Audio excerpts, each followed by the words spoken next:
কেমন দামি নবী আমরা পাইলাম, সাধারণ কোন নবীর উম্মত আমরা না,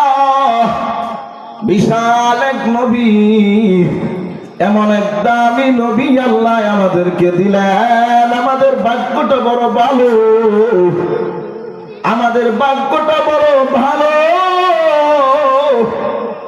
যে নবীর উম্মত হওয়ার জন্য দুনিয়ার জমিনে নবীরা পর্যন্ত আল্লাহর কাছে আবদার করেছেন, আল্লাহ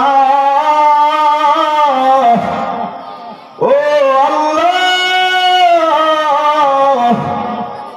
যদি আমি শেষ নবী মুহাম্মদ নবীর উম্মত হইতে পারতাম, ভাগ্যটা বড় ভালো ছিল গো, ভাগ্যটা বড় ভালো হইতো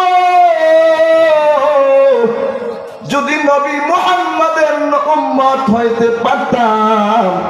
এই জন্য মুসলমান ইমানদার আল্লাহর গোলাম, যে নবীর উম্মত হওয়ার জন্য অন্যান্য নবীরা পর্যন্ত আল্লাহর কাছে আবেদন করে, আফসোস করে, এমন নবীর উম্মত হওয়ার পরও